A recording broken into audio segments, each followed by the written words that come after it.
Hi friends, welcome to infinity steps. ఇక హైదరాబాద్ అయితే పోయినా కాబట్టి ఈసారి సెక్రటేరియన్ ప్లేస్ చూద్దామని అయితే గట్టిగా ఫిక్స్ అయినా. డే టైంలో కంటే నైట్ టైం వ్యూ బాగుంటుంది, ఇంకా అక్కడ స్ట్రీట్ ఫుడ్ అయితే చాలా బాగుంటుంది అని అయితే రీల్స్లో చూసిన. ఇక మనం మైండ్లో ఫిక్స్ అయితే బ్లైండ్గా వెళ్ళిపోతాం కాబట్టి ఫ్రెండ్స్ నేసుకొని అయితే నైట్ టైం ఈ సెక్రటేరియన్ చూస్తానికైతే పోయినా. నైట్ టైంలో ఫ్రెండ్స్తో మంచిగా చిల్ అవ్వాలంటే ఇదైతే మంచి ప్లేస్ అని చెప్పొచ్చు హైదరాబాద్లో. ఇక వచ్చి రాగానే స్ట్రీట్ ఫుడ్ పైన అయితే దండయాత్ర స్టార్ట్ చేసినాం. ఎన్ని బండిలు చూసినా మన ఆనవాయితీ ప్రకారం మన కళ్ళు ఫస్ట్గా పోయేదైతే పానీపూరి బండి పైనకే.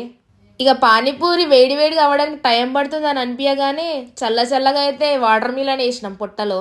ఇక దాని తర్వాత పానీపూరి బండిలో ఉన్న అన్ని ఐటమ్స్ ఒక్కొక్కటిగా అయితే వేసినాము. చాటు, దహీపూరి, పానీపూరి. అసలు ఎన్ని ప్లేసెస్లో పానీపూరి తిన్నా మన హైదరాబాద్ పానీపూరి టేస్ట్ అయితే అసలు ఏది బీట్ చేయది. మా చిట్టి చెల్లైతే పానీపూరిని బాగా ఎంజాయ్ చేసింది. పానీపూరి రౌండ్ అయిన తర్వాత సెక్రటేరియన్ ప్లేస్ తిరుగుకుంటా ఏం తినాలని ఆలోచించుకుంటా అయితే మంచిగా తిరిగినమాడ. తర్వాత మా కళ్ళకైతే షీర్ కుర్మా కనిపించింది. అప్పుడెప్పుడో చిన్నప్పుడు మా ఇంటి దగ్గర ముస్లిం ఆంటీ ఉండే, ఆమె ఇస్తే తిన్నా అంటే మళ్ళీ ఇప్పుడే టేస్ట్ చేయడం. మధ్యలో ఎవరు మనకు ముస్లిం ఫ్రెండ్స్ లేరు కదా తిననీకి. ఏ మాట కామాటే చెప్పుకోవాలి, ఈ షీర్ కుర్మా టేస్ట్ అయితే అసలు చాలా బాగుండే. మంచిగా ముస్లిం స్టైల్లో చేసినారు, ఇంకా నట్స్ అయితే చాలా వేసిచ్చారు. మా దగ్గర తీసుకున్న ప్రైస్కి అయితే వర్తనే అనిపించింది. నేనైతే నిజాలే చెప్దాం అనుకుంటున్నా, బాగుంటే బాగుంది లేదంటే బాగాలేదనేసి.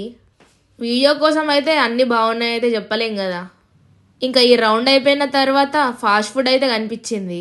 ఇక ఆ ఫాస్ట్ ఫుడ్లో ఐటమ్స్ అన్నీ చూసేసి ఏం ఐటమ్ తిందామని అయితే ఓట్లు వేసుకున్నాం.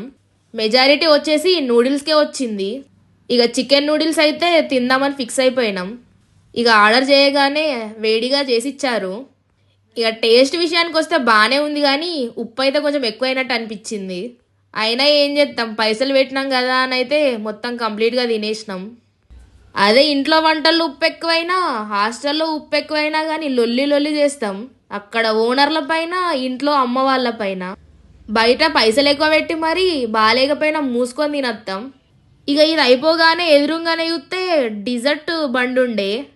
రీల్స్లో అయితే ఆఫ్రికన్ డిలైట్ అని సాగు కొట్టినారు.